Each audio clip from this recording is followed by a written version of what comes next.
This is an iPod Touch released in 2015 that I just bought in 2018, and here's why.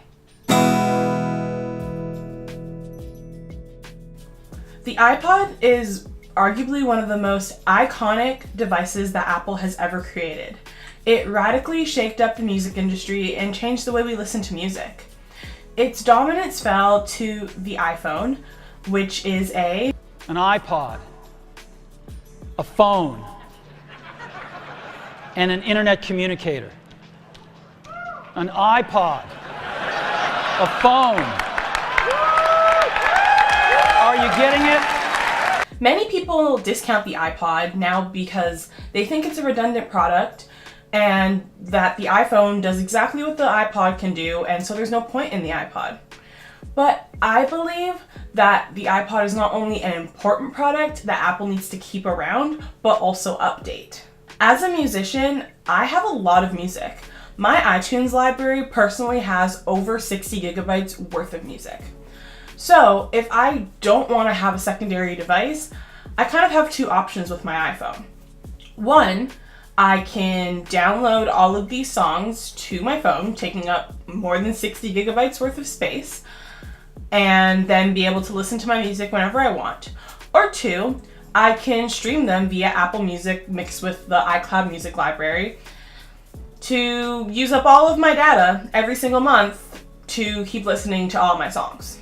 Neither of these options are great, which is why I repurchased the iPod after my last one got stolen, because I love having a secondary device that is just dedicated to housing my music. The iPod to me as a secondary device is very helpful. I can offload all of my music onto this device, and it's way cheaper to buy a $300 device to hold 128 gigabytes versus owning my phone that I have to buy a higher capacity in order to hold that same amount of music.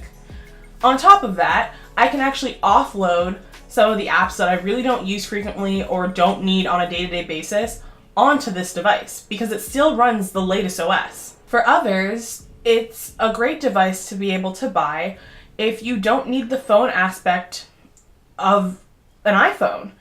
The cheapest brand new iPhone that you can buy on the Apple Store today is the iPhone 7.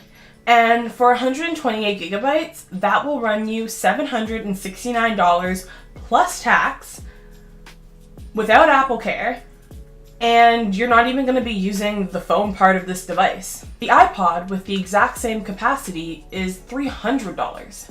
This is great for places like dance companies or daycares who really truly don't need the phone aspect and can have a thin, cheaper device to use in their everyday lives. The iPod is also extremely thin, like ridiculously thin, and it's light and super portable. And once again, you're not paying the extra money for the phone features if you're not going to use them. The iPod is also a great first device for children. Like I said before, they don't really need the phone aspect because they're kids. And to clarify what I mean by that, anyone under 13 does not need a phone. If they are under 13, they should be with a parent, guardian, or adult of some kind watching them who would presumably have a phone. There is no reason for children to have a phone.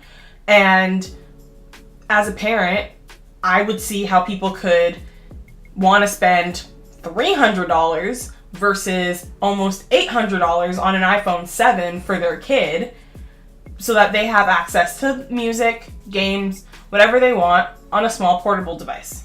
Yes, the iPod serves a niche market. There's no denying that. Yes, the iPhone has cannibalized a lot of the iPod's sales. But the iPod is still a super valuable device that can be so helpful and useful for so many people in so many different scenarios. Which is why I think not only should Apple keep it around, but they should update it. The only reason why I say that they should update it is just so that they can keep the processor up to par to be able to handle the latest OS updates. The iPod currently is on iOS 12, but it was released in 2015. So at a certain point, there's going to be a time where the iPod can't handle the new OS, which is the only reason why I think Apple should update the thing. At the very least, just put in a new processor, more updated so that it can handle the newer OSs, period.